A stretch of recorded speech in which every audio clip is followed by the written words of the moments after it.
Bienvenue pour ce nouvel épisode, ce nouveau webinaire de l'Europe des communes. L'Europe des communes, c'est le service de la Commission européenne en France, spécialement dédié à l'information des collectivités locales. L'idée, c'est qu'on prend un sujet et on le détricote un petit peu pour les collectivités locales, y compris les plus petites en taille. C'est pour ça qu'on s'appelle l'Europe des communes, en regardant l'ensemble des choses qui peuvent vous intéresser sur la partie stratégique législative, échange de bonnes pratiques, financement, etc.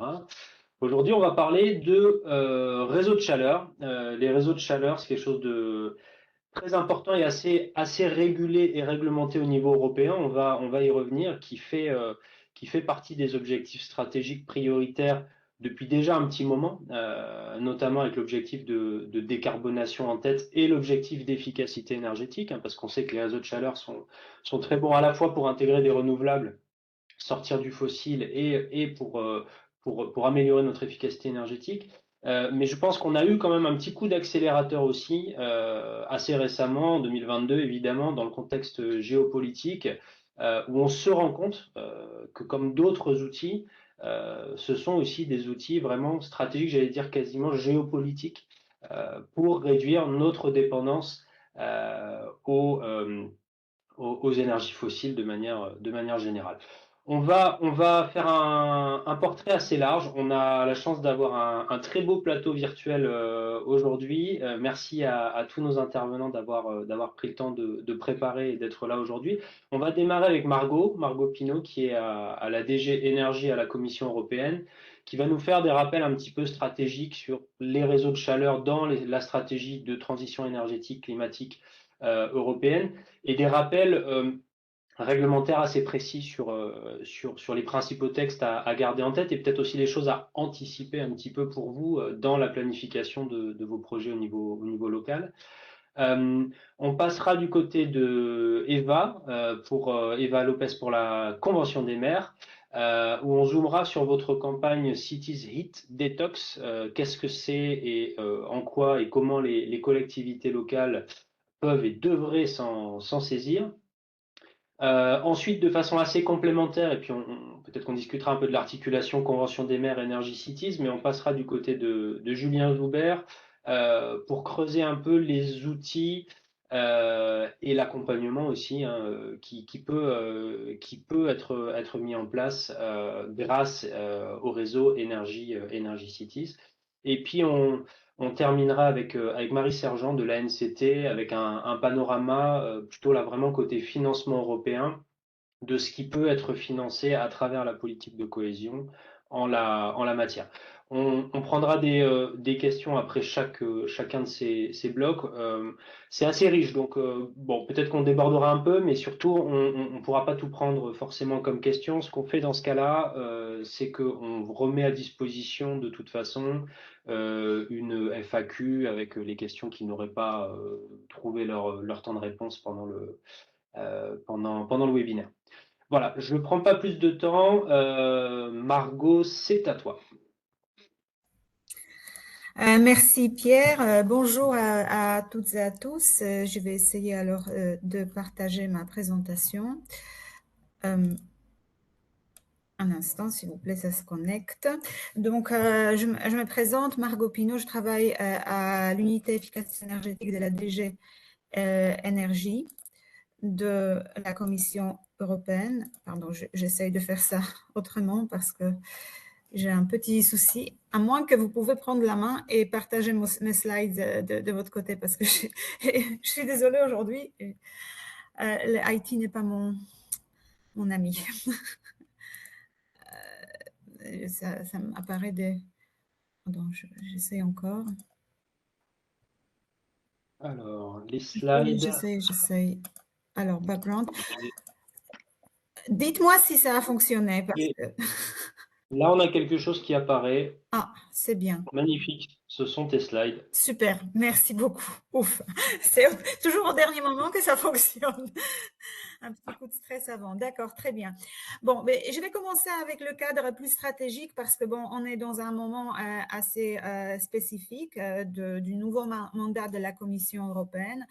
Donc, c'est un moment propice pour la Commission de définir les nouvelles priorités politiques pour les quinquennats et aussi le narratif politique. Donc, c'est ce qu'on voit un petit peu se produire en ce moment avec un nombre de documents stratégiques.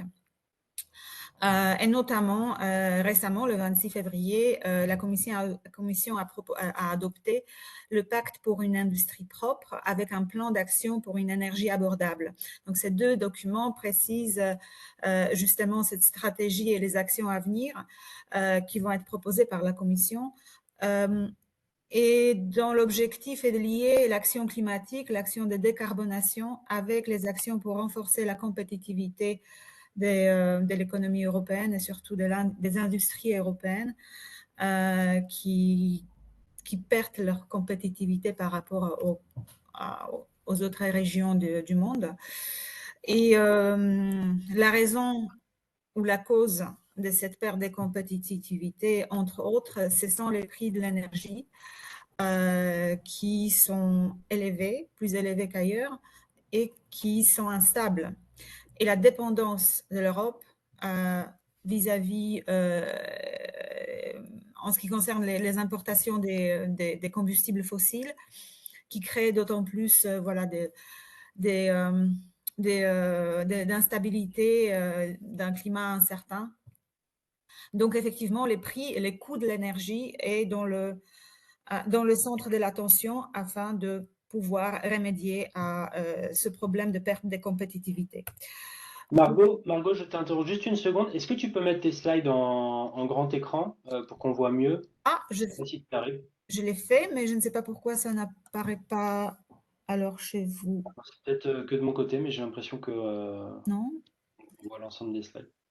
Je ne sais pas trop comment faire. Je suis désolée, Dément. Ok. Non, mais continue. On va voir si les collègues ont des idées brillantes là-dessus. Moi, ça dépend de mes compétences. Continue. Excuse-moi, Margot, si jamais tu as deux écrans, peut-être des fois ça fait ça en fait, si tu travailles sur deux écrans. Non, au contraire, j'ai un seul écran, non, donc non, c'est pas ça. Et sur mon écran, le seul que j'ai, la présentation est en mode plein écran. Donc, écoutez, je peux essayer. C'est pas grave. Continue. D'accord. En plus, désolée pour les bruits. Alors, les plans d'action pour une énergie abordable, c'est vraiment les plans qui définissent les actions à venir dans les prochains mois et l'année qui vont être entreprises par la DG Énergie, sur quoi on travaille en ce moment. Et donc, il y a un nombre d'actions pour réduire les coûts de l'énergie. Et je dois dire que le focus, c'est les prix de l'énergie électrique. Parce que l'électricité, c'est vraiment le vecteur de la décarbonation. Comme vous savez, c'est la façon la plus facile de décarboner notre économie. Et on a déjà beaucoup de capacités de production de l'énergie électrique qui sont décarbonées et notamment qui sont basées sur les énergies renouvelables. Néanmoins, ce sont souvent des sources variables. Et donc, on ne peut pas pleinement utiliser ou profiter de ces capacités qu'on a déjà dans les systèmes d'électricité parce que le système manque de flexibilité. Et pour cela, une des solutions pour rendre les prix d'électricité plus abordables de manière générale, c'est d'augmenter la flexibilité du système d'électricité et sa capacité d'absorption de ces énergies, de cette énergie électrique qui est produite par les ressources renouvelables variables. Donc, flexibilité. Et flexibilité, qu'est-ce qu'on comprend par cela? C'est le stockage et la gestion de la demande. Donc, déplacement de la consommation de l'énergie électrique vers les moments où il y a l'abondance en fait de l'énergie électrique des sources renouvelables. C'est une façon de faire, et l'autre façon de flexibiliser le système, c'est d'augmenter les capacités de stockage de l'énergie électrique via les batteries ou d'autres formes de stockage de l'énergie. Et pourquoi je souligne ça? Parce que c'est très important quand on regarde le système de chauffage, parce qu'en fait, l'intégration des systèmes de chauffage et d'électricité offre un grand potentiel de flexibilité pour le système d'électricité. Et ça va être vraiment un des points focaux de notre travail dans les prochains mois, pour voir comment le système de chauffage, les chauffages individuels, mais aussi le chauffage urbain, pourrait jouer ce rôle d'intégrateur de système et de service de flexibilité pour le réseau électrique. Mais l'électrification du système de chauffage urbain, ce n'est pas vraiment un objectif en soi. Par contre, on s'aperçoit que c'est un facteur qui permettra d'intégrer, de mieux en fait intégrer les systèmes et les secteurs. Par exemple, avec l'utilisation des pompes à chaleur, on peut intégrer davantage d'énergie thermique qui est déjà disponible dans la nature ou dans les environnements. Ce sont souvent les sources de basse température. Donc, c'est l'énergie renouvelable, géothermie, l'énergie solaire, thermique, ou ce qu'on appelle la chaleur fatale, donc waste heat en anglais, qui sont souvent en fait des sources d'énergie qui sont disponibles déjà dans l'environnement urbain, mais ils ne sont pas utilisés parce qu'ils sont de basse température, donc ils ne sont pas valorisés pour le réseau de chaleur, alors qu'ils auraient pu effectivement être intégrés dans ces réseaux et à l'aide des pompes à chaleur réchauffer à des températures qui sont nécessaires dans les réseaux de chaleur. Donc voilà, ces deux fonctions d'électrification qu'on voit pour les réseaux de chaleur, une c'est via les pompes à chaleur d'intégrer davantage d'énergie thermique qui existe déjà et qui est disponible dans les territoires, et l'autre c'est utiliser le réseau de chaleur comme un stockage d'énergie thermique pour stabiliser le réseau électrique et pour absorber davantage d'électricité verte quand il y en a une surproduction de cette électricité. Et on observe ce type d'action dans certains pays membres, notamment on a vu sur l'exemple de la Finlande que l'électrification des réseaux de chaleur, où il y a des grands réseaux de chaleur en Finlande, a permis, on a observé une baisse moyenne des prix d'électricité sur les marchés de gros, et aussi raccourcir le phénomène des prix négatifs qui peut parfois apparaître suite à la surproduction des sources renouvelables. Donc voilà, c'est intéressant comme phénomène, donc on va se pencher là-dessus. Et ici, ça c'est un graphique qui montre un petit peu ce qui s'est passé en Finlande quand ils ont électrifié leur système des réseaux de chaleur et comment les prix ont en moyen, je veux dire, descendu quand des prix plus élevés ou augmenté quand il y avait des prix négatifs. Mais bon, je ne vais pas m'arrêter trop là-dessus parce que c'est compliqué à expliquer. Donc, il y a deux documents stratégiques que la Commission prévoit prochainement de développer, et c'est prévu pour le premier trimestre 2026. Ils sont très étroitement liés. Le premier, c'est le plan d'action pour l'électrification, et l'autre, c'est la stratégie en matière de chauffage et refroidissement. Dans ce deuxième, on va se pencher sur les transferts de l'énergie thermique, sur tous les cycles d'énergie thermique qu'il faudrait, comment dire, intégrer afin de mieux utiliser justement l'énergie qui est disponible. Et amorcer aussi l'électrification de chauffage et de chauffage, parce que le refroidissement c'est déjà électrifié, de manière intelligente pour permettre justement cette meilleure intégration des systèmes. Donc ces deux documents seront développés courant cette année et sont prévus pour l'adoption l'année prochaine en forme de communication de la Commission. Donc voilà, à titre d'introduction aussi, je ne dois pas probablement vous convaincre. le défi de la décarbonation et de la transition des réseaux de chaleur et de froid en Europe consiste à la grande diversité des systèmes, des technologies, des sources de chaleur.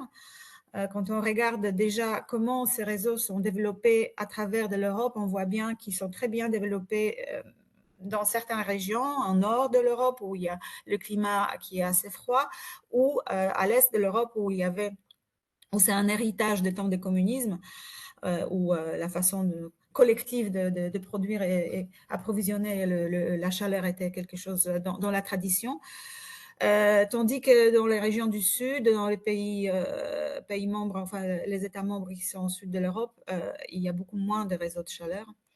Mais encore une fois, ça ne reflète pas vraiment le potentiel de développement des réseaux de chaleur qui existent dans toutes les zones urbaines où la population est dense. C'est plutôt les raisons historiques qui expliquent telle situation. Et quand on regarde dans le premier graphique, c'est la couleur mauve qui nous montre la part des énergies renouvelables dans les réseaux de chaleur. On voit encore plus grande diversité. Dans les pays scandinaves, on a vraiment une grande partie des énergies renouvelables. Et après, il y en a de moins en moins. Et on sait bien que les réseaux de chaleur qui sont par exemple dans les pays de l'Est, de l'Europe centrale, ils sont très, très encore dépendants des énergies fossiles. Donc, d'autant plus là-bas, la transition est un défi important. Mais bon, c'est un défi, mais c'est aussi un grand potentiel, ce que je souligne ici dans cette slide, parce que c'est un type d'infrastructure qui peut nous permettre de mieux intégrer le système énergétique au niveau local et de mieux intégrer les énergies et les sources de l'énergie qui sont disponibles au niveau local, notamment l'énergie thermique, mais aussi électricité produite localement. On peut voir beaucoup de synergies ici entre les systèmes. Donc, c'est une infrastructure qui est très valable et qui permettra de fournir la chaleur dans les urbaines, dans les territoires urbanisés de façon très efficace. Parce que ça permettra de réduire la perte de l'énergie, l'énergie qui est perdue aujourd'hui, donc ce qu'on appelle la chaleur fatale. Donc, la législation de l'Union européenne en vigueur. Donc, je vais tout d'abord présenter la directive dans l'unité où je travaille en charge. Donc, c'est la DE, donc la directive sur l'efficacité énergétique. Elle a été révisée dans le cadre du paquet Fit for 55 et donc adoptée en septembre 2023, entrée en vigueur au niveau européen en octobre 2023. Et maintenant, les États membres ont 2 ans pour transposer ces dispositions dans la loi nationale. Donc, la date de transposition, c'est le 11 octobre 2025. Donc, cette année, il va falloir que ces dispositions soient déjà effectives dans la loi nationale. Et ici, je vais me focaliser sur l'article 26 qui parle vraiment des réseaux de chaleur et de froid. D'ailleurs, enfin, l'article parle des systèmes, mais je vois que dans la version française de la directive, c'est traduit des réseaux de chaleur et de froid. En anglais, ça se dit District Heating Systems. Moi, je serais plutôt pour de parler des systèmes parce qu'on ne se focalise pas seulement sur le réseau, donc sur la distribution, mais aussi sur les sources et surtout sur les sources qu'il faut décarboner. Donc, il faut vraiment penser avoir en tête le système avec les sources de chaleur. Donc, tout d'abord, cet article définit des réseaux de chaleur et de froid efficaces. Et c'est une définition qui est évolutive. Donc, progressivement, elle devient de plus en plus contraignante. Et la vision, enfin l'objectif, c'est de décarboner les secteurs de réseaux de chaleur et de froid en 2050. Et on va voir ça plus en détail, quels sont les critères et comment elles évoluent. En plus de cette définition, l'article 26 prévoit aussi une obligation pour les opérateurs de chauffage et refroidissement urbain, enfin des réseaux de chaleur et froid, qui ne remplissent pas les critères à un moment donné de cette définition des réseaux de chaleur et froid efficaces, de développer des plans quinquennals, des reconversions des systèmes afin de remplir ces critères. Et cette obligation entre en vigueur déjà cette année, donc les opérateurs de réseau ou d'autres acteurs qui sont censés de faire la planification des réseaux de chaleur et de froid vont devoir effectivement développer ces plans quinquennaux de reconversion.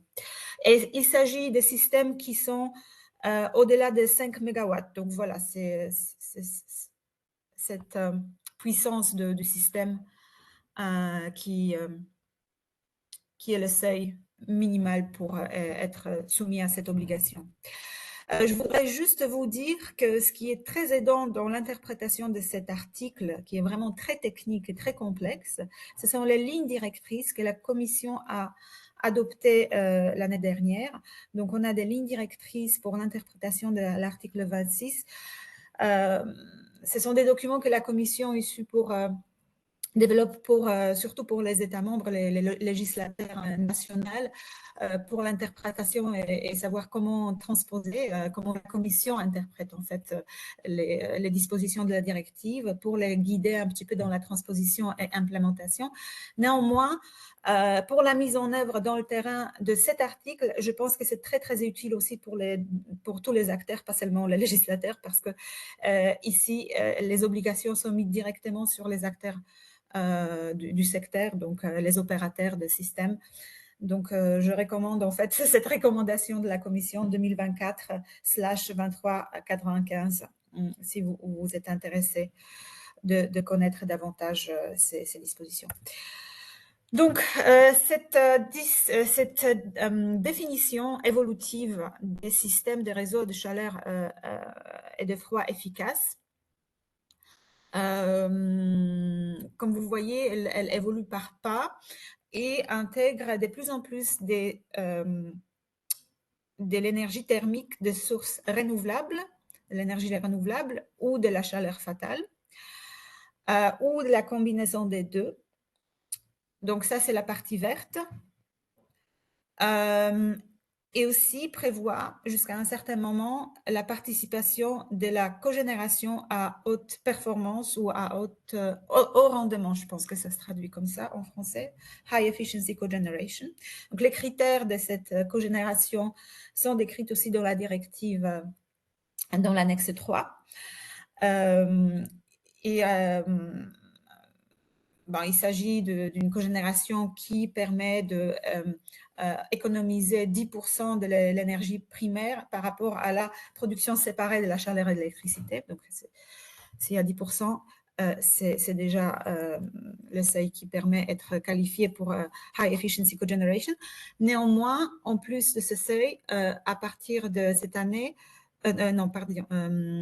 c'est à partir de 2027, pardon, il y aura aussi un critère de contenance de CO2 de la cogénération et effectivement, ça va éliminer les sources d'énergie fossile liquide et solide, c'est-à-dire la cogénération par exemple basée sur charbon ou sur fuel, ne pourra plus se qualifier pour cette définition de High Efficiency Cogeneration. Donc voilà, jusqu'à 2040, la cogénération fossile, mais seulement gaz, peut encore se qualifier dans cette définition, d'accord? Mais en combinaison avec les ressources renouvelables ou la chaleur fatale. À partir de 2045, comme vous voyez, on n'a que la partie verte. Ça veut dire qu'il faut 75% de chaleur doit être produite depuis l'énergie renouvelable ou depuis la chaleur fatale. Et le 25% en gris, c'est encore la possibilité pour les fossiles. Enfin, les combustibles fossiles sont encore capables de se qualifier dans cette partie 25%. En 2050, il y en a zéro, donc c'est vraiment 100% renouvelable et chaleur fatale. Donc ça, c'est la première approche de cette définition. Il y a une deuxième approche alternative dans l'article 26 qui est basée sur la réduction des émissions directes des systèmes de chauffage et refroidissement urbain par pas, comme vous le voyez ici, jusqu'à zéro, émissions directes CO2.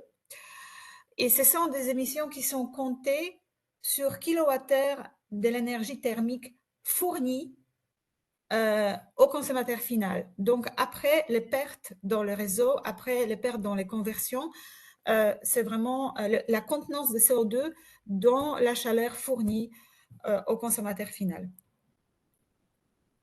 Voilà, donc ça, c'est les deux possibilités de définir les réseaux de chaleur et refroidissement efficaces. Je voudrais aussi souligner l'article 25 qui est important pour les collectivités parce que une nouvelle obligation, un nouvel élément de cet article, c'est l'obligation de développer les plans locaux de chauffage et de refroidissement. La directive ne précise pas vraiment très en détail le contenu parce qu'on s'aperçoit que la pratique existe déjà dans beaucoup de pays membres de développement des plans locaux, des chauffages et refroidissement. Donc, c'est difficile de prescrire quelque chose très standard et rigide. Donc, on préfère laisser beaucoup de flexibilité aux législateurs nationaux de transposer ces dispositions dans la loi nationale, aussi en tenant compte quelle est l'approche déjà sur le terrain. Néanmoins, il y a quelques éléments qu'il faut souligner. Tout d'abord, application du principe de primauté d'efficacité énergétique. En quoi consiste ce principe concernant le développement des plans de chauffage et de refroidissement? Il consiste à la possibilité de réduction de la demande de chauffage ou refroidissement dans les bâtiments, c'est-à-dire qu'il faut prévoir en planifiant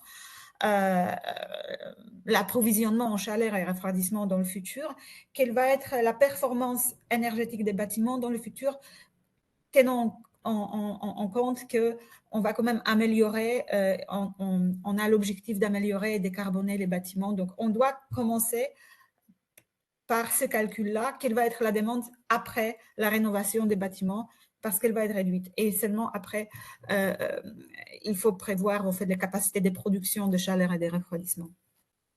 Deuxième principe deuxième élément qui est inclus dans cet article concernant les plans locaux de chauffage et de refroidissement, c'est la nécessité de prendre en compte l'infrastructure énergétique existante dans le territoire, les interactions et tout ce qu'on appelle system integration. Donc ça va dans ce sens que j'ai souligné tout au début. L'intégration entre les systèmes de chauffage et refroidissement et les systèmes électriques, comment ils peuvent créer des synergies, comment l'un peut renforcer l'autre. Donc, dans les plans locaux, il faut que les responsables de planification prennent en compte en fait les développements des réseaux, d'autres réseaux d'énergie dans le territoire.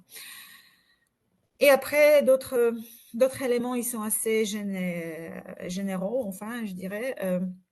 Il faut identifier le potentiel d'améliorer l'efficacité énergétique de chauffage et de refroidissement dans le territoire. Il faut avoir une stratégie comment exploiter ce potentiel. Engager les acteurs locaux, notamment aussi prévoir un rôle des communautés énergétiques, parce que les communautés énergétiques peuvent aussi se former autour de l'énergie thermique, pas nécessairement seulement de production de l'énergie électrique en commun, qui est déjà assez commun, mais des réseaux citizens driven, donc qui sont un petit peu développés bottom-up sur la base de l'énergie thermique, c'est aussi une possibilité. Finalement, les plans locaux de chauffage et de refroidissement doivent aussi prévoir les possibilités de financement de ces investissements et le suivi des progrès réalisés. Ici, plus rapidement, ce qui est de pertinent en fait pour les réseaux de chauffage et de refroidissement dans d'autres directives. Ici, c'est la directive sur les énergies renouvelables, la RED 3, après la révision, donc aussi qui date de 2023. Tout d'abord, il y a un objectif en matière d'énergie renouvelable pour le chauffage et refroidissement en général, pas seulement le chauffage et refroidissement urbain, pas seulement le système, enfin le réseau. Donc, c'est un objectif pour tout l'État, contraignant pour l'État, et qui va être vérifié sur la base des statistiques. Quelle est la part des énergies renouvelables dans la production de chaleur et de refroidissement sur l'ensemble de l'État. Et donc, c'est un objectif d'augmentation annuelle de 0,8% pour le moment, et à partir de l'année prochaine, ça va être 1,1% d'augmentation des parts d'énergie renouvelable dans la production de chauffage et refroidissement. C'est un objectif contraignant. Ensuite, l'objectif en matière d'énergie renouvelable pour les réseaux de chaleur et de froid. Donc, il y a cet objectif qui est indicatif de 2,2% par an, qu'il faudra augmenter la part des énergies renouvelables. Et ensuite, un autre article, enfin, article 24, paragraphe 8, se focalise de nouveau sur cette intégration de systèmes. Et il demande aux États membres de prévoir un cadre dans lequel le potentiel de services de flexibilité envers le réseau électrique sera évalué par les réseaux de chaleur et de froid. Et aussi, ce potentiel devra être pris en considération pendant la planification et les investissements des infrastructures des réseaux de distribution et transport de l'électricité. Donc, des deux côtés, les opérateurs du réseau de chaleur et de froid d'un côté, et de l'autre côté, les opérateurs du réseau électrique vont devoir planifier en fonction de leur intégration des systèmes. Et finalement, last but not least, comme on dit en anglais, la DPEB, donc la directive sur la performance énergétique des bâtiments. Donc, voilà, ici, c'est la directive qui met en place les obligations concernant l'amélioration de la performance énergétique de stock des bâtiments, ce qui est très important pour la demande de la chaleur et du refroidissement dans les bâtiments. Et quelque chose de très important pour la définition des réseaux de chaleur et de froid efficaces. Il y a un nouveau standard, enfin une nouvelle norme introduite pour le bâtiment neuf, le bâtiment à zéro émission. Ça va être une norme contraignante à partir de 2030. Et dans ces bâtiments, la demande de l'énergie de ces bâtiments à zéro émission peut être satisfaite soit au moyen des énergies renouvelables générées sur le site ou à proximité, ou fournies par des communautés énergétiques, ou fournies par le réseau de chaleur et de froid efficace. Et ici, ça réfère vraiment à cette définition qui est dans l'article 26 que j'ai présenté au début. Donc, c'est un facteur, comment dire, additionnel de motiver, en fait, de satisfaire ces critères de réseau de chaleur et de froid efficace, parce que la chaleur fournie par ces réseaux va pouvoir alimenter les bâtiments à zéro émission. Et dans certaines conditions, il n'y aura probablement pas assez d'espace pour générer l'énergie renouvelable sur site, parce qu'il n'y aura pas assez d'espace en fait sur le bâtiment, dans l'environnement urbain. Et je pense que le réseau de chaleur et de froid efficace, ce sera une bonne alternative de fournir l'énergie à ces bâtiments zéro émission. Puisqu'on va parler aussi du financement, je voulais juste rappeler que dans le cadre de la taxonomie de l'Union européenne, on définit quels sont les investissements verts. Et donc, l'acte délégué sur climat relatif au chauffage urbain aussi définit quel type d'investissement dans le réseau de chaleur sont considérés comme verts, comme durables. Et donc, il s'agit effectivement des investissements dans l'infrastructure des réseaux efficaces. Et ici, encore une fois, la référence à l'article 26 de la DE, ou dans les réseaux qui vont le devenir dans une période de 3 ans. Donc voilà, c'est tout de mon côté. Je suis prête à recevoir vos questions et je vais essayer dans la mesure du possible, de répondre à ces questions. Merci beaucoup pour votre attention. Merci beaucoup, Margot. On n'a pas eu tant de questions que ça, peut-être deux rapidement. On en avait une première, je pense, c'est quand on discutait rapidement de l'exemple de la Finlande. La question, c'était est-ce qu'on est principalement sur des chauffages effet Joule? Je pense que la réponse est non. Enfin, on est principalement sur de la pompe à chaleur pour le gros des volumes d'électrification. Alors non. J'imagine. Alors Non? non. Comme je connais très bien Ouais. Alors, il y a les deux.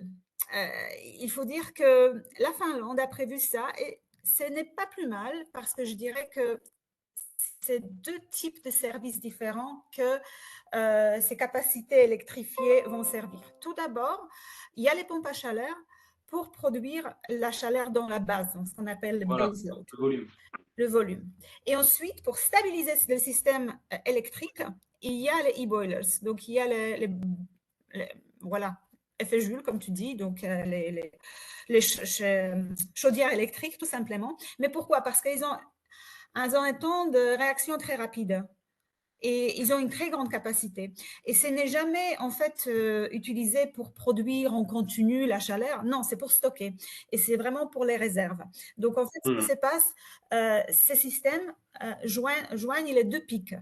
Pic de production de l'énergie renouvelable électrique et ensuite pic de la demande de chaleur qui peut arriver dans la soirée. Et voilà. Mais c'est vraiment comme ça ponctuellement. Et la raison principale, c'est que c'est l'opérateur du réseau électrique qui s'en sert pour stabiliser le réseau. Quelque chose qui se passe aussi en France. Je sais que voilà, les chauffe-eau électriques, non pas les chauffe-eau, les ballons d'eau chaude électriques sont parfois utilisés à ce fin aussi par l'opérateur du réseau. Ok, donc on n'a pas de gros volume là-dessus. Par contre, on a de plus en plus de valeur aussi pour la valorisation et monétisation de systèmes au service électrique. Et on sait comme c'est important quand on voit aussi ce qui s'est passé chez nos voisins Voilà. récemment. Donc ça peut avoir une très très grosse valeur monétaire d'investir aussi dans de l'appoint qui est de la pure chaudière électrique Joule. Pour de l'appoint très rapide qui va avoir plusieurs capacités de valorisation sur des marchés très différents aussi. Voilà. Exactement. Deuxième question, c'était donc sur l'article 25 sur les plans locaux. Je pense que la directive en tant que telle dit en gros c'est niveau régional, local, et puis ensuite c'est à l'État membre de décider. Je crois que Julien, tu avais répondu dans le chat que sur le point spécifique français, on pourrait en reparler lors de ton intervention pour comprendre un peu à quel niveau ça se fait en France et notamment le rôle des intercos. Voilà. Mais je ne sais pas, Margot, si tu veux préciser ce que dit la directive en tant que telle. Effectivement, ça laisse beaucoup de marge au législateur national de définir le calendrier, les modalités en fait de cette planification. De mon côté, parce que je suis forcément en contact avec le ministère en France, je sais que la DG Énergie Climat est en contact avec DG collectivités territoriales, avec des représentants des collectivités. Tout ceci est en train d'être discuté pour la transposition. La transposition n'a pas encore eu lieu, d'après mes informations. Donc, il y a par contre beaucoup d'échanges entre les ministères concernés, les représentants des collectivités, l'ADEME, FEDEN, enfin voilà, pour inscrire en fait cet exercice de planification dans la planification et qui existe déjà dans les territoires. Donc, oui, voilà, c'est tout ce que je peux dire à ce propos. Et confirmer qu'effectivement, côté européen, on ne va pas aller davantage dans les guidance, dans les dans les explications parce que la pratique est très diverse. D'accord. Une dernière question avant de bouger, parce qu'on est évidemment très, très en retard, mais sur la question des biofuels, des biocarburants, dans quelle mesure ils peuvent être pris en compte? Je pense que la réponse rapide, c'est dans la mesure où ils correspondent à la définition et aux critères de Ouais. soutenabilité, durabilité qui sont contenus dans la directive renouvelable. Donc, je ne sais pas si tu veux Oui, je préciser. confirme. Oui, je confirme, c'est écrit dans la directive, dans la DE, on fait référence à cette définition de biofuel, pardon, oui, c'est, comment on dit biofuel? Sustainable biofuel. Sustainable Ouais. biofuel, donc le durable, oui, le Ouais. bioénergie durable. Ok, on va passer à la suite avec Eva. Merci beaucoup, Margot. Et puis, si on a d'autres questions d'ici là, on répondra aussi par écrit. Eva, c'est à Merci toi. beaucoup. Merci. Alors bonjour à tous. Alors moi c'est Eva, chargée de communication à Energy Cities et aussi du coup pour la convention des maires. Donc je vais vous présenter la convention des maires pour déjà un peu plus de contexte pour ceux qui ne savent pas. Donc en fait c'est une initiative européenne créée en 2008 ayant pour but d'engager des villes dans toute l'Europe dans un engagement politique et volontaire. Donc en fait les signataires de la convention s'engagent dans le but de dépasser les objectifs européens. Donc une réduction de gaz à effet de serre de 55% d'ici 2030 et atteindre du coup la neutralité carbone d'ici 2050. Mais les signataires, ils s'engagent également du coup à l'adaptation de leur ville au changement climatique et aussi à réduire la précarité énergétique pour assurer une transition climatique juste pour tous. La Convention des maires, c'est aussi un lien avec d'autres initiatives européennes pour offrir un meilleur soutien aux territoires, mais c'est aussi une voie, notamment sur la scène européenne pour les petites communes comme aux plus grandes, pour obtenir de meilleurs cadres législatifs, politiques et financiers au niveau local. Donc aujourd'hui, c'est presque 12 000 signataires engagés dans l'initiative avec 213 en France. Plus de 7 500 plans d'action admis, dont 2 000 communs, où là, c'est des petites municipalités qui se rassemblent ensemble pour créer un plan d'action joint à toutes. Et c'est aussi du coup de nombreux promoteurs, coordinateurs régionaux, territoriaux et nationaux du coup qui vont venir aider les villes à atteindre leurs objectifs, établir leur plan d'action et à implémenter leurs actions sur leur territoire. Donc, dans le cadre de la Convention, on développe chaque année des campagnes de communication basées sur les priorités de l'Union européenne, donc dans le but de donner de la visibilité et de l'importance aux actions locales, de partager différentes expériences, mais aussi d'inspirer d'autres villes européennes à s'engager sur ces thèmes. Donc, nous avons 2 campagnes en cours actuellement, mais aujourd'hui, je vais vous présenter du coup la campagne Cities Heat Detox. Donc, en fait, je pense qu'ici, on a déjà tous eu l'idée de faire une petite détox, donc peut-être avant l'arrivée de l'été pour avoir un summer body, ou après les fêtes, on se dit, voilà, pourquoi pas reprendre le sport, manger plus équilibré, ou se détoxifier des mauvaises toxines. Alors finalement, pourquoi pas faire ça avec nos villes, donc les libérer des gaz toxiques, adopter des systèmes de chauffage plus sains et respectueux. Donc c'est où est née l'idée du coup de la campagne Cities Heat Detox. Donc lancée en juin 2024, la campagne se porte sur la décarbonation des réseaux de chaleur urbains en lien avec la stratégie européenne d'élimination progressive du gaz. Donc en fait, elle vise à encourager les villes à éliminer progressivement les combustibles fossiles de leur système de chauffage et de refroidissement aussi, et à adopter un système plus durable en s'appuyant sur un aspect essentiel, la santé et l'aspect détox. Donc pourquoi la santé déjà? Parce qu'en fait, un système de chauffage plus propre, alimenté par des alternatives plus saines et renouvelables, c'est avant tout un air plus pur, surtout dans les zones urbaines denses, pour protéger l'environnement, mais aussi le bien-être des citoyens. C'est aussi un levier pour renforcer l'économie circulaire locale, avec la création de nouveaux emplois, mais aussi du coup pour lutter contre la précarité énergétique, en rendant l'accès à la chaleur plus équitable, en protégeant aussi nos communautés. Donc en fait, dans le cadre de cette campagne, on a identifié 3 étapes essentielles pour réussir cette détox et du coup ce que peuvent concrètement mettre en place les villes. Donc en fait, la première étape, c'est la préparation d'un plan de chaleur, d'un plan local de chaleur. Donc en fait, ici, c'est-à-dire identifier les besoins, les ressources disponibles, la demande et les alternatives locales disponibles sur le territoire. Donc en fait, cette planification est devenue essentielle aussi du coup avec l'obligation introduite par la directive européenne sur l'efficacité énergétique.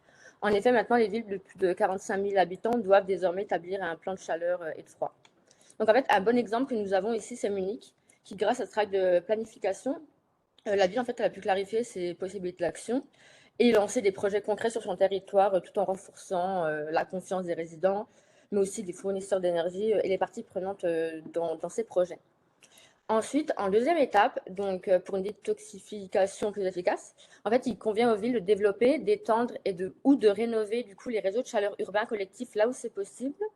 Donc dans cette étape, en fait, on met en lumière les villes qui ont cette approche, qu'elles soient au début de leur implémentation ou en cours de développement.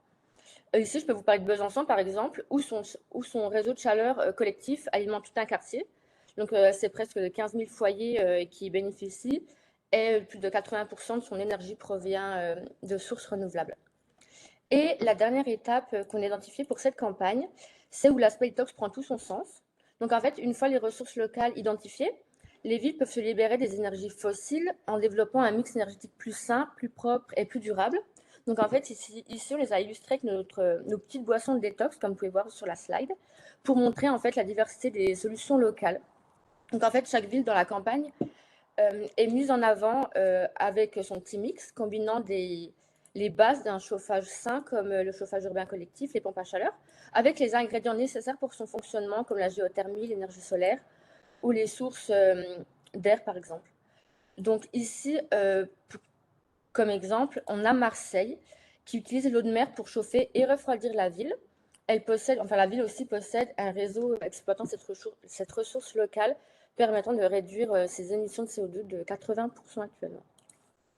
Mais cependant, pour une détox réussie, c'est pas qu'une affaire de jus malheureusement. Les villes peuvent pas faire tout toutes seules. En fait, elles ont besoin de ressources et de soutien par d'autres acteurs.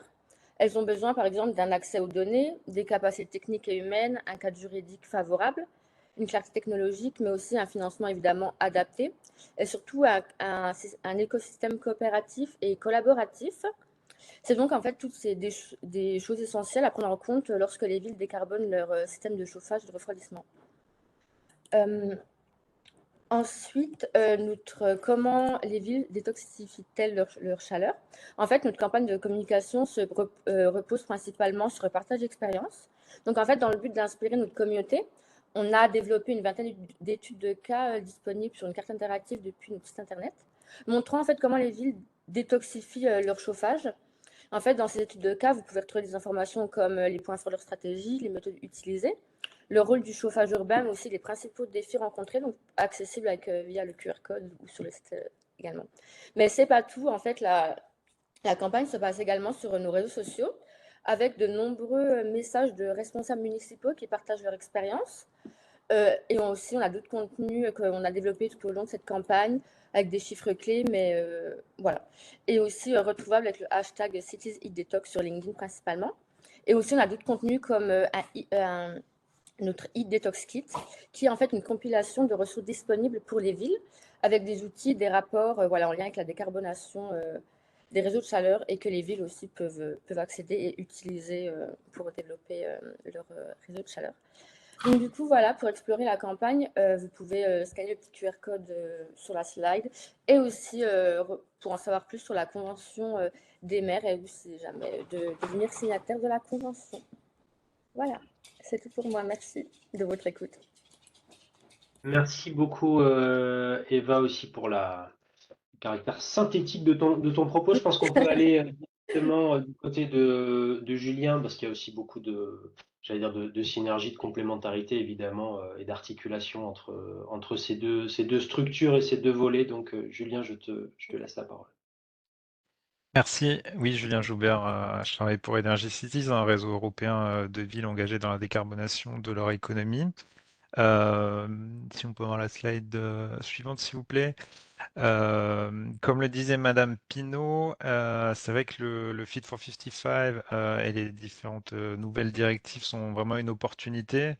Selon nous aussi d'aller plus loin et elle en a parlé vraiment de travailler sur l'intégration des différents vecteurs énergétiques, donc de passer des services publics séparés de l'électricité, du gaz, de la chaleur vers un service public intégré de l'énergie, y compris avec la maîtrise de la demande et le travail bien sûr sur la sobriété. Pour accélérer en ce qui concerne la sortie des énergies fossiles et en particulier du gaz naturel, avec l'enjeu de proposer vraiment la bonne énergie aux citoyens et aux parties prenantes du territoire, au bon endroit pour le bon usage. Et c'est un peu l'enjeu des plans locaux chaleur et froid dont a parlé Madame Pinault, qui sera peut-être transposé en droit français comme schémas territoriaux chaleur et froid, qui devrait être transposé dans la prochaine loi d'adaptation au droit de l'Union européenne, et dont le contenu sera défini certainement plus précisément par décret. Madame Pinault le disait, il y a pas mal d'échanges avec les représentants des collectivités là-dessus. Il faut voir un petit peu ce schéma. C'est une nouvelle obligation qui est à l'échelle européenne pour les collectivités de plus de 45 000 habitants, comme voilà, le passage de schéma directeur des énergies que les collectivités font déjà en France, mais de manière volontaire, à un pendant, mais focalisé sur les besoins de chauffage. Et on va dire que pour le cas français, c'est vraiment l'opportunité d'aller plus loin dans la territorialisation des schémas directeurs, en étudiant aussi les impacts sur les différents types de réseaux et comment on fait passer certains usages, notamment du gaz naturel vers les réseaux de chaleur, ou les pompes à chaleur ou d'autres énergies décarbonées. Mais vraiment d'avoir une vision multi-énergie, et c'est certainement ce que la euh, DGEC en France va privilégier, c'est d'en faire, c'est une nouvelle obligation, mais c'est d'en faire une opportunité vraiment pour travailler sur cette articulation multi-énergie pour décarboner la chaleur. Et en France, il existe déjà les schémas directeurs de développement des réseaux de chaleur, mais qui se focalisent eux que sur les réseaux de chaleur. Et donc, c'est vraiment aller plus loin, enfin voilà, regarder de manière beaucoup plus macro les différentes potentialités du territoire. Et c'est pour ça que la DGEC va privilégier certainement que ce soit les EPCI en France qui portent ces schémas territoriaux chaleur, en sachant que voilà, la directive dit aussi que l'idée n'est pas de rajouter un poids administratif et d'en faire une nouvelle obligation de planification pour faire un rapport qui sera laissé sur les étagères, mais vraiment d'en faire quelque chose d'opérationnel qui aide les collectivités. Bien sûr, la directive dit aussi que les États membres sont censés accompagner techniquement et, dans la mesure du possible, financièrement les collectivités sur la mise en place de ces nouvelles obligations. Donc là, on attend de voir aussi un peu ce que le gouvernement va proposer aux collectivités pour aller plus loin là-dessus. Si on peut avoir la prochaine slide. L'un des enjeux, bien sûr, sur le développement des réseaux de chaleur, c'est de s'attaquer, on va dire, frontalement à la sortie du gaz naturel dans les secteurs résidentiels et tertiaires. On voit qu'il y a eu une forte baisse de la consommation de gaz naturel, hein, une baisse supérieure à 20% depuis les années 2018-2019. Mais cette baisse, elle est en train de stagner quand on voit les consommations sur 2023-2024 par rapport à 2024-2025. On est sur des niveaux similaires. Bien sûr, c'est lié aussi au fait que les tarifs du gaz naturel ont rebaissé, et il y a eu une forte hausse de l'installation des chaudières gaz en 2024 par rapport à 2023, par exemple. Donc on voit qu'il faut aller beaucoup plus loin et renouveler les efforts là-dessus, et notamment pour atteindre les objectifs à long terme de neutralité climatique, ce qui pose aussi la question à un peu plus long terme, et d'ailleurs c'est souligné par la Cour des comptes, sur la pertinence du maintien de la totalité du réseau de gaz naturel. Et donc il y a vraiment un enjeu à regarder finement où est-ce qu'il y a un potentiel pour peut-être déraccorder certaines habitations, certains bâtiments au réseau de gaz naturel, et aller plutôt vers notamment des réseaux de chaleur, ce qui pose aussi bien sûr une question par rapport au financement à long terme des réseaux de gaz, puisque moins de consommation égale moins de revenus et potentiellement une augmentation des tarifs, en sachant que cette augmentation des tarifs a déjà commencé sur les réseaux de gaz, avec une augmentation de pratiquement plus de 30% déjà l'année dernière sur la distribution de gaz naturel. Voilà, mais je ne vais pas m'étendre sur ce sujet-là. Je vais passer au prochain point. Et donc, comme je le disais, les schémas territoriaux chaleur et froid, c'est surtout donner de la visibilité aux acteurs du territoire pour faire les bons choix à court et à moyen terme. Là, vous voyez un exemple de la ville de Rotterdam qui a calculé l'alternative la plus favorable aux chaudières gaz. Et donc toute la partie rouge sur la carte à gauche indique là où les réseaux de chaleur sont l'option la plus économique pour remplacer le chauffage au gaz par une alternative décarbonée.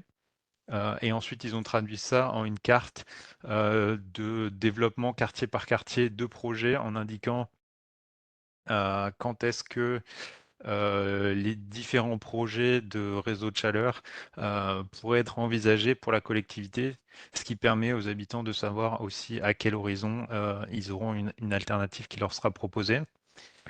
Si on passe à la slide d'après, euh, ils ont commencé à déployer ça donc dans des premiers quartiers, notamment un quartier qui s'appelle Engic et sur lequel ils visent de sortir du gaz naturel d'ici 2027. Et donc ils ont parié sur un engagement citoyen fort. Et ils ont réussi à obtenir 73% de raccordement à ce nouveau réseau de chaleur en 2022 par rapport à toutes les habitations du quartier. Et pour ça, ils ont choisi une approche basée sur le marketing social, où en fait, ils ont apporté un accompagnement personnalisé et collectif aux habitants de ce quartier. Ils les ont aidés à monter en compétences pour être en capacité de choisir sur différentes options de décarbonation.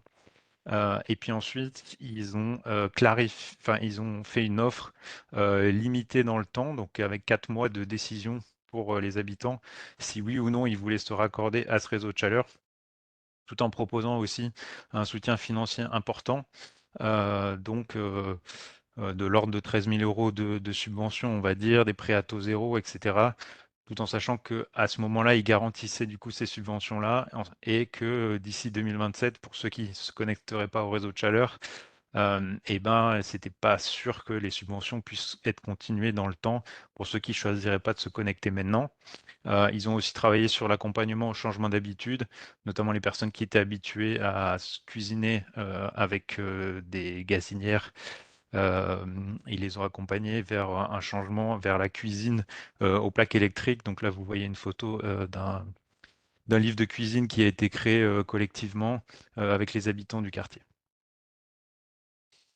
Un autre exemple, c'est la ville de Winterthur en Suisse, une ville à peu près de 100 000 habitants. Et donc vous voyez le résultat de leur schéma territorial chaleur et froid, où ils indiquent où est-ce qu'ils planifient de développer les réseaux de chaleur et où est-ce qu'ils comptent garder à plus long terme le réseau de gaz. Et c'est-à-dire que c'est en fait dans les zones industrielles, puisque le potentiel de production de biogaz sur le territoire est de l'ordre d'environ un tiers de la consommation existante de gaz naturel. Et donc, ils vont privilégier l'utilisation de ce biogaz pour les usages qui sont difficiles à décarboner et notamment les usages industriels. Donc, c'est pour ça qu'ils vont à terme garder que le réseau de gaz dans ces zones-là. Et donc, ils prévoient dans les zones avec développement de réseaux de chaleur, d'arrêter l'approvisionnement en gaz naturel d'ici 2030. Alors, bien sûr, il y a des zones moins denses aussi où ce sera plutôt les pompes à chaleur qui seront la solution privilégiée. Et ils proposent aussi un accompagnement en fait pour les collectifs, pour les ménages qui auraient besoin de renouveler leur chaudière gaz par exemple avant le développement du réseau de chaleur. Et ils leur proposent, ils ont le droit de renouveler cette chaudière gaz, mais pour une période transitoire de 6 ans et en s'engageant à se connecter au réseau de chaleur à l'issue de cette période. Voilà pour le cas de Winterthur.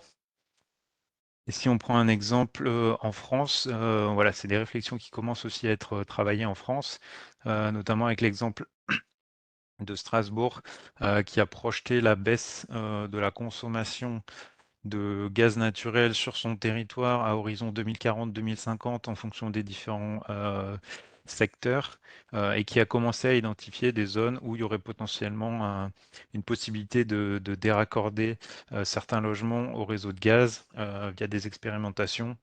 Donc c'est ce qu'on voit, c'est les zones de type B en bleu, en sachant que les zones de type A, c'est des zones sur lesquelles il y aura une très forte baisse de consommation de gaz naturel, mais pour lequel il peut être utile de garder en partie un réseau de gaz naturel pour différentes valeurs d'usage du gaz naturel, comme par exemple pour l'industrie, pour l'injection de biométhane, pour la mobilité décarbonée, l'appoint secours des réseaux de chaleur, bien sûr, ou aussi les besoins pour le système électrique. Mais il y a besoin d'affiner encore on va dire toutes ces réflexions au niveau français et d'aller plus loin avec plus de données et plus d'outils aussi de modélisation et de prospective sur ces sujets.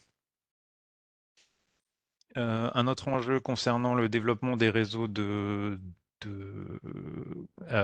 réseaux de chaleur en France, pardon, c'est de raccorder à la fois les maisons individuelles plus largement, mais aussi les copropriétés qui ont un chauffage individuel au gaz. Et là, je vais donner deux exemples. Un exemple à Vienne, en Autriche, où ils travaillent à la centralisation, dans un premier lieu, des systèmes de chauffage des chaudières gaz pour passer de chauffage individuel gaz à du chauffage collectif gaz, via une centralisation d'une chaudière collective qui peut être par exemple en, au grenier. En utilisant par exemple l'ancien réseau de cheminées de certaines copropriétés pour installer un réseau de distribution d'eau chaude secondaire dans le bâtiment, ce qui est ensuite un préalable au raccordement du bâtiment, par exemple, à un réseau de chaleur.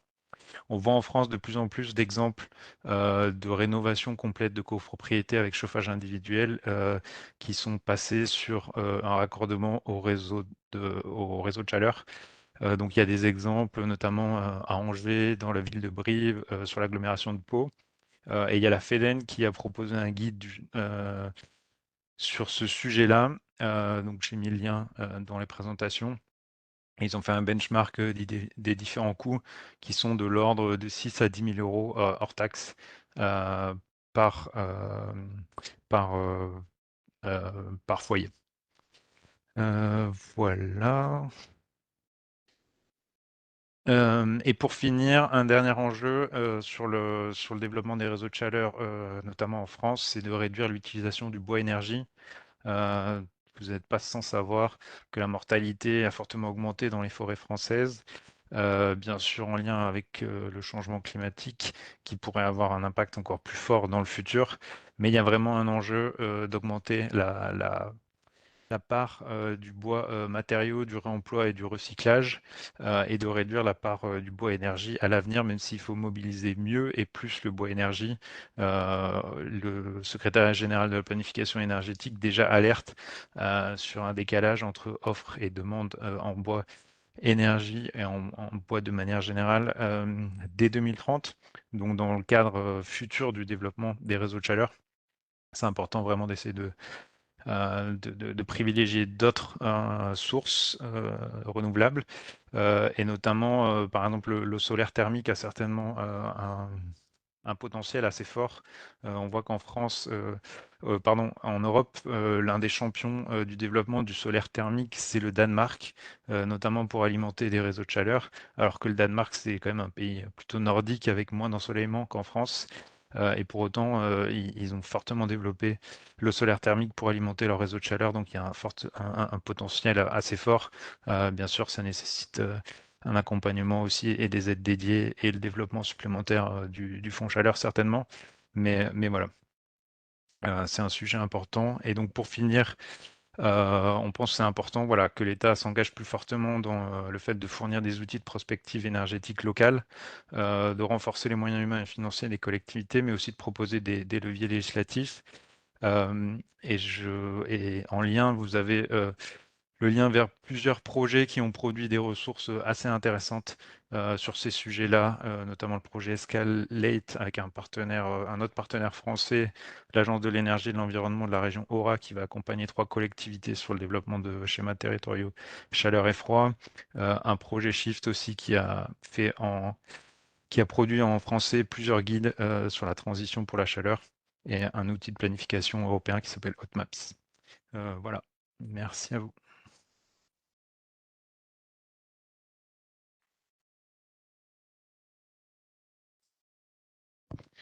Je vous entends plus, Pierre.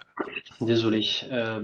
Merci beaucoup, c'était très clair. On a On n'a pas encore beaucoup de questions sur cette section et vu qu'on est un peu en retard, je pense on peut avancer et passer à Marie et puis on verra un petit peu derrière ce qui nous reste comme temps pour les questions. Bien sûr. Bonjour à tous, donc Marie Sargent, je travaille au pôle Europe au sein de la NCT et je vais vous présenter la politique de cohésion et les fonds européens qui sont mobilisables pour les projets, notamment sur les réseaux de chaleur. Donc pour commencer, quelques mots de présentation sur la politique de cohésion. La politique de cohésion européenne, économique, sociale et territoriale vise deux objectifs principaux: l'investissement pour la croissance et l'emploi et la coopération territoriale. Le plus gros volet concerne l'investissement pour la croissance et l'emploi. C'est voilà, quasiment 17 milliards pour la France pour la période 2021-2027, car on se calque sur le budget, c'est une programmation pluriannuelle, on se calque sur le budget européen.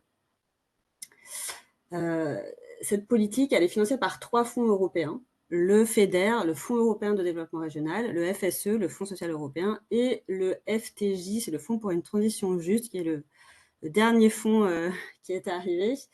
Et ces 3 fonds, ils visent à la fois à promouvoir la cohésion économique, sociale et territoriale, à réduire les disparités régionales, et ils financent beaucoup de volets de la politique publique en France, l'éducation, la formation, notamment pour le Fonds social européen, et les transitions numériques, transition verte, notamment pour le FEDER et le FTJ.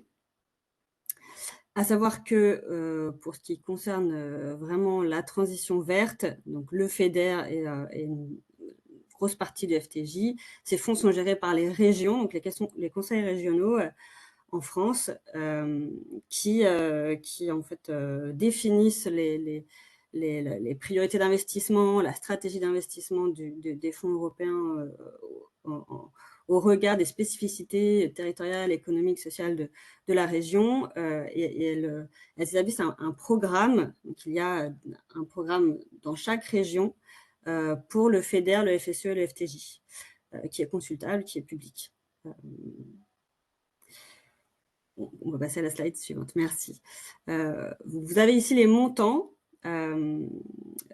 pour le premier objectif de la politique de cohésion, qui est l'investissement pour la croissance et l'emploi, donc 16,8 milliards, et 3,4 milliards pour les objectifs de transition verte, et 1 milliard pour le FTJ.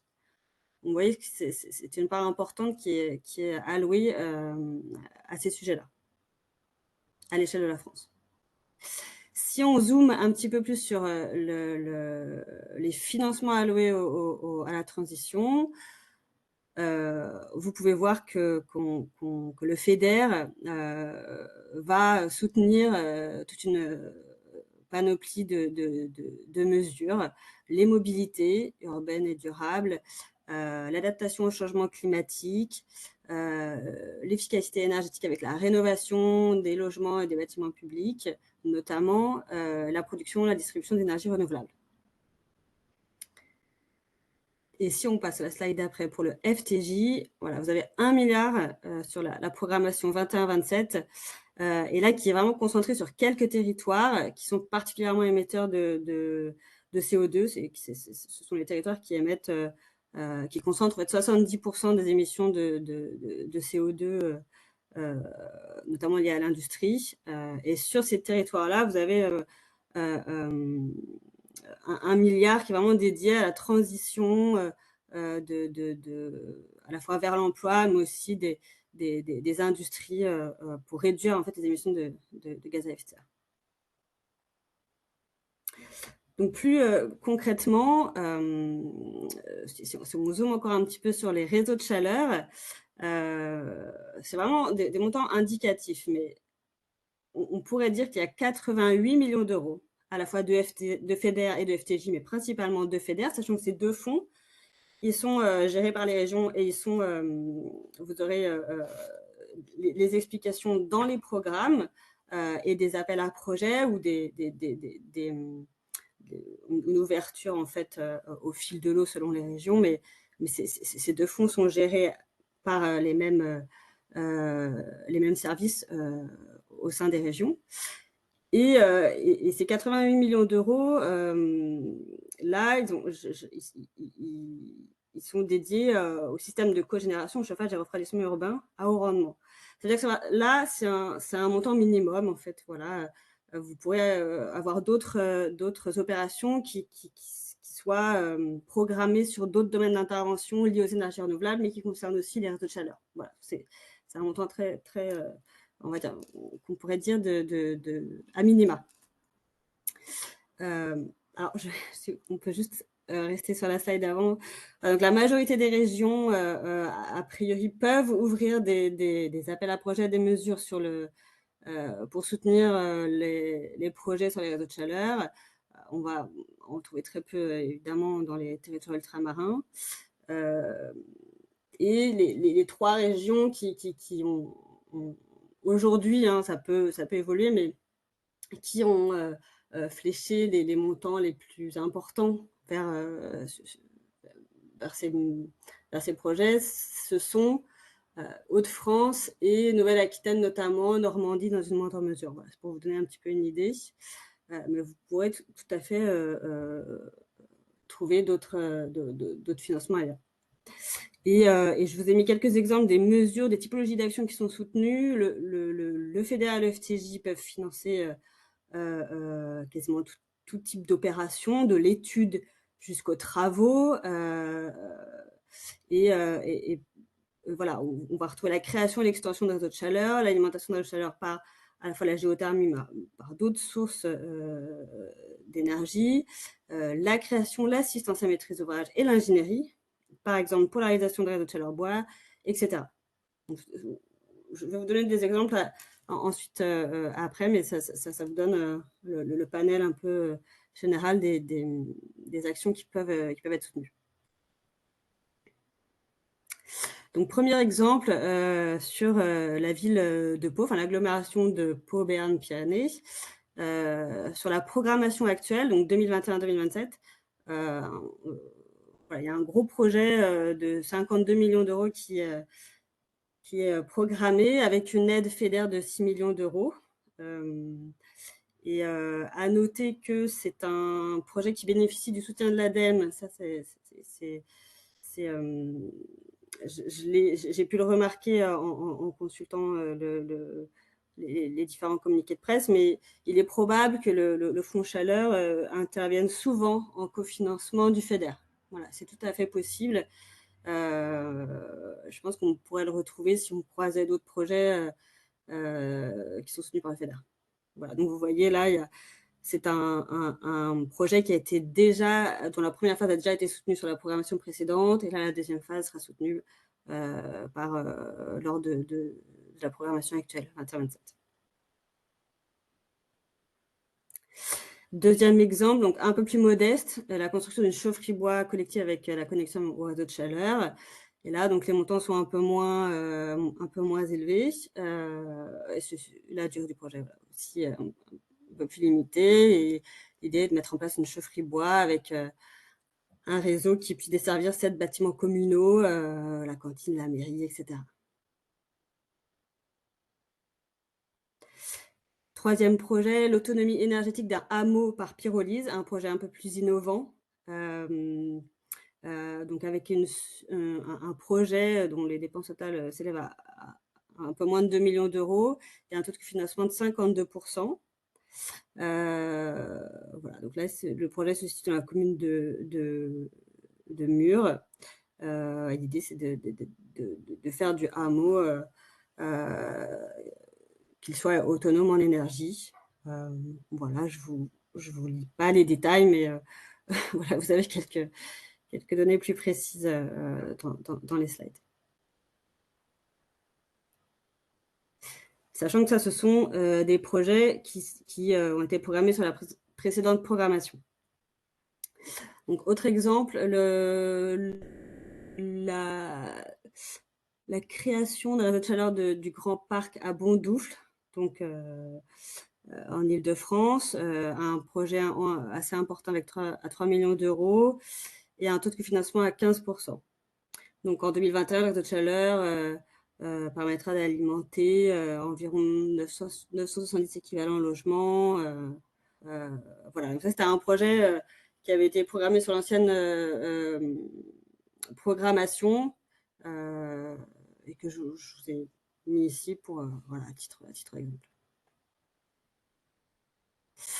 L'importation de la chaleur fatale issue du centre de valorisation énergétique d'Halluin pour alimenter le réseau de chaleur de la ville de Roubaix et l'extension du réseau de chaleur. Autre projet avec un montant à 3 millions d'euros, 45% de taux de cofinancement. Voilà, vous avez le détail ici, sachant que les taux de cofinancement sont variables globalement d'une région à l'autre, d'un appel à projet à l'autre. Ils peuvent varier voilà, de manière assez importante, de 10%, 15% jusqu'à 60%. On n'aura jamais de taux de cofinancement, c'est très rare, à 100%. Mais voilà, on se situe en général autour de 20-25% à 55%. Le principe vraiment des fonds européens, c'est le cofinancement. Donc, vous aurez toujours une part d'autofinancement. Et si vous avez d'autres cofinancements nationaux, ADEME, etc., des cofinancements de la région, c'est tout à fait possible et c'est parfois même plutôt bien vu. Enfin, c'est le dernier projet, extension du réseau de chaleur à Clermont-Ferrand. Là, c'était également un projet sur 14-20. Là, vous avez un taux d'intervention du FEDER assez important à 60%. Et là, l'idée, c'était effectivement d'étendre le réseau de chaleur afin d'alimenter 2 résidences du bailleur social Adoma pour se raccorder donc à 320 logements. Voilà, donc, simplement pour finir, quelques mots sur la mobilisation de ces fonds, comment aller chercher des fonds européens. Ce sont les régions qui gèrent et qui contrôlent ces fonds. Donc, il faut consulter le site Europe de chaque région. Vous pouvez aller également sur le site Aide Territoire, qui en principe recense tous les appels à projets des fonds de la politique de cohésion. Et vous devrez déposer un projet, une demande de subvention qui ensuite sera instruite si elle est a priori éligible. Vous aurez des échanges avec les services instructeurs. Si vous obtenez un avis positif, elle sera programmée, elle passera en comité de programmation, elle sera conventionnée et ensuite vous devrez faire remonter des justificatifs des dépenses, des factures, des devis, etc., des bulletins de salaire, pour obtenir le remboursement du FEDER ou du FTJ. Voilà, sachant qu'il peut y avoir des contrôles et des audits a posteriori sur un projet cofinancé par des fonds européens. Et les types de dépenses éligibles sont assez larges, hein, les frais de bureau, les frais liés à des services externes, les frais de voyage, effectivement, et d'hébergement, frais d'équipement, les frais d'infrastructure et de travaux. Ce sont les frais de fonctionnement en général qui ne sont pas éligibles. Et parfois, le service instructeur passe par des coûts forfaitaires qui peuvent faciliter aussi la gestion du dossier et le paiement. Et vous avez ici les contacts pour vous rapprocher en fait de chaque service instructeur au sein des régions. Voilà, merci. Merci beaucoup, Marie. On a quelques questions. Une partie, à mon avis, qui est pour toi, mais je vois que Julien est aussi actif dans le chat sur certaines réponses. La première, c'est, si je comprends bien la question, c'est en gros, est-ce que les opérateurs privés, parce qu'on est sur un secteur où on a beaucoup de délégateurs privés, soit via des DSP, soit du marché public de travaux ou de services sur certains segments, même si on a gardé la régie, soit parce qu'on a une société d'économie mixte. Enfin, en gros, est-ce que c'est un problème ou pas, entre guillemets, d'avoir de l'opérateur privé? Ça, c'est une première question. Euh, la deuxième question, et tu as commencé à y répondre en parlant de cofinancement, c'est qui sont typiquement les autres financeurs de ce type de projet au-delà de la subvention européenne.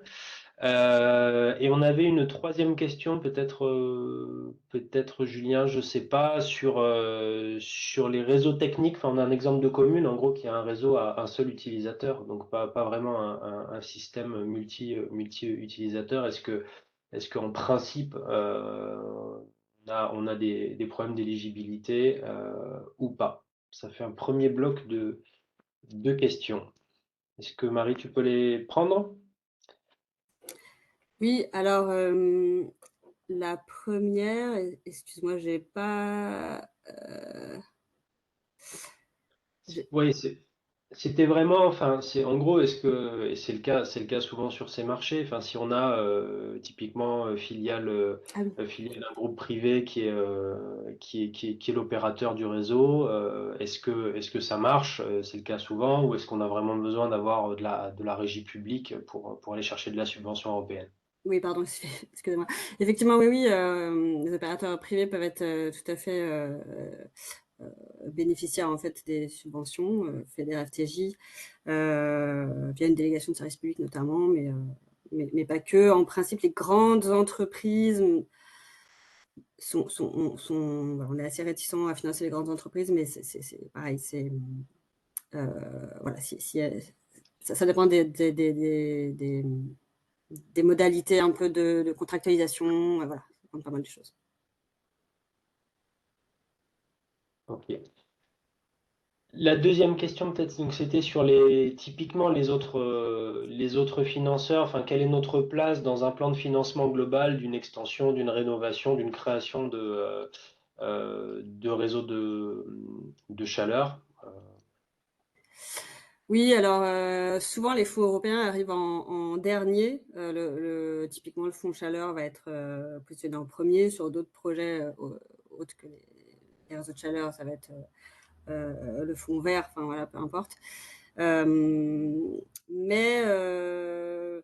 Mais aujourd'hui, un peu dans le contexte de contraction de la dépense publique, on valorise beaucoup les financements, on essaie d'optimiser justement la mobilisation des fonds européens. Donc ça va peut-être bouger un petit peu dans les mois, les années à venir, mais c'est vrai qu'aujourd'hui, en tout cas, on arrive en général dans un deuxième temps. Et au-delà de l'ADEME, je vous avoue que là, Hmm. ouais. Ouais. On va souvent quand même pouvoir trouver, enfin souvent, parfois de la subvention, toujours côté subvention, du côté régional, parfois en appui, mais ça va être vraiment en fonction de vos territoires propres.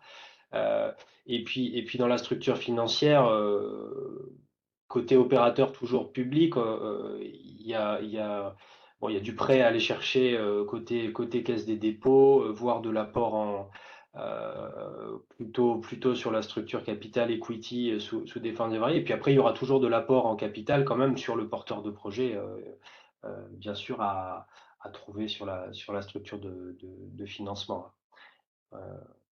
Voilà. Sur la question sur le réseau technique, est-ce que l'un de nous a une réponse, voire une réponse intelligente à apporter? Ce n'est pas mon cas. Donc, Non, j'aurais pas la réponse directement sur le fait de savoir s'il y a un seul utilisateur, ça suffit à qualifier comme étant un réseau de chaleur. Le fait que ce soit une boucle d'eau tempérée n'est pas du tout un problème, je pense.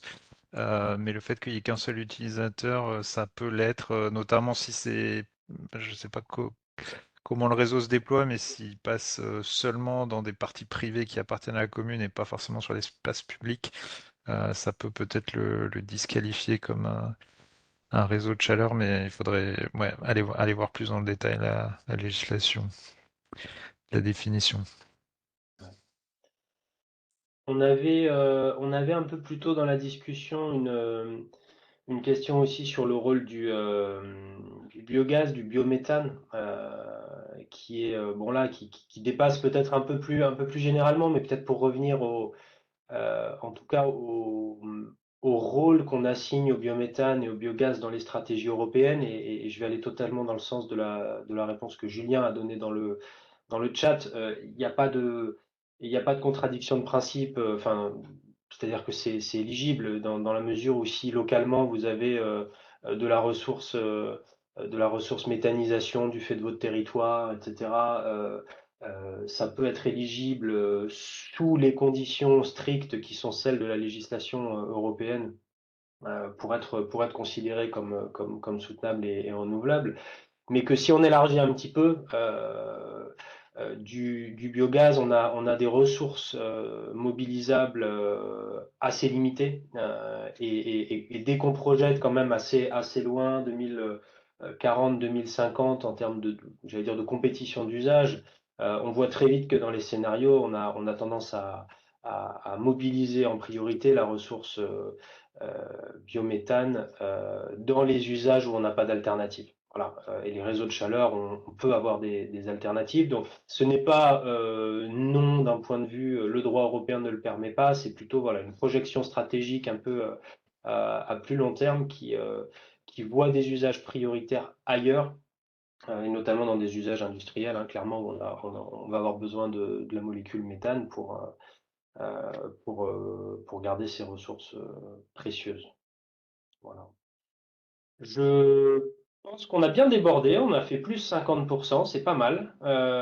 Donc on va s'arrêter là et vous laisser vaquer à vos diverses occupations. Les quelques questions qui n'ont pas été traitées seront traitées. Vous aurez les slides. J'aurais dû commencer par ça au début, mais je réalise que je ne l'ai pas fait.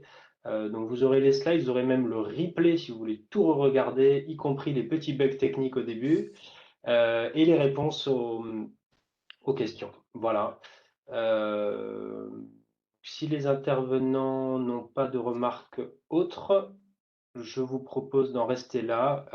Un grand merci à tous, à Margot, Eva, Julien et Marie et toute l'équipe de l'Europe des communes pour l'organisation.